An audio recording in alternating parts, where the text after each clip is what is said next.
విజయనగరం జిల్లాలో 2019లో YSR Congress party clean sweep చేసింది. 10కి 10 స్థానాల్లో కూడా అక్కడ గెలిచిన పరిస్థితి. 10 కాదు 9 స్థానాల్లో క్లీన్ స్వీప్ చేసింది. ఇప్పుడు వైట్ వాష్ అయింది. పోటీ చేసిన 8 స్థానాల్లో తెలుగుదేశం పార్టీ గెలిచింది. నెల్లిమర్ల నుంచి జనసేన పార్టీ పోటీ చేసింది. అక్కడ లోకం మాధవ్ గెలిచారు. విజయనగరం జిల్లా నుంచి మంత్రి రేసులో ఉన్న వాళ్ళ లిస్ట్ ఒకసారి చూద్దాం. కిమిడి కళా వెంకట్రావు గతంలో పార్టీ అధ్యక్ష బాధ్యతలు కూడా చేపట్టారు. చాలా సీనియర్ నాయకుడు ఆ పార్టీలో. కాబట్టి కిమిడి కళా వెంకట్రావుకి కన్ఫర్మ్ అయిపోయింది ఆయన క్యాబినెట్లో ఉండబోతూ ఉన్నారనేది మాకున్న విశ్వసనీయ సమాచారం. అండ్ అక్కడ చీపురుపల్లిలో పోటీ చేసి గెలిచారు. ఎవరిని ఓడించారంటే బొత్స సత్యనారాయణ ఖచ్చితంగా ఎగ్జిట్ పోల్స్ అన్నీ చెప్పాయి ఆయన గెలవబోతూ ఉన్నారు. వైసీపీ అధికారంలోకి వచ్చినా రాకపోయినా బొత్స గెలుపు మాత్రం ఖాయం అనేది అనేక ఎగ్జిట్ పోల్స్ చెప్పిన మాట.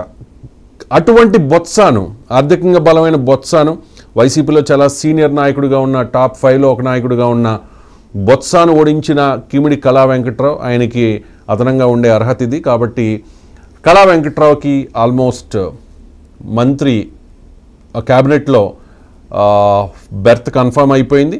ఇక విజయనగరం జిల్లా నుంచి మరొకరికి వచ్చే అవకాశం కూడా కనిపిస్తోంది. వారిలో ఉన్నది ఆశావహులు. అతిథి విజయలక్ష్మి గజపతిరాజు, అశోక్ గజపతిరాజు వారసురాలుగా ఉన్నారు. మహిళా కోటాలో కూడా రేసులో ఉన్నారు.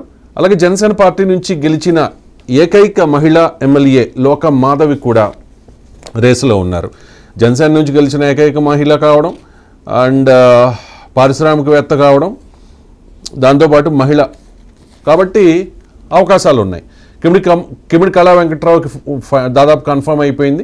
సో మరొకరికి ఇస్తే ఇద్దరు ఉన్నారు మహిళా కోటాలో. సో ఎవరికి వస్తుందనేది వేచి చూడాలి. ఇక ఉమ్మడి విశాఖ జిల్లాలో 2019లో వైఎస్ఆర్ కాంగ్రెస్ పార్టీ 15 స్థానాలకి 11 స్థానాలు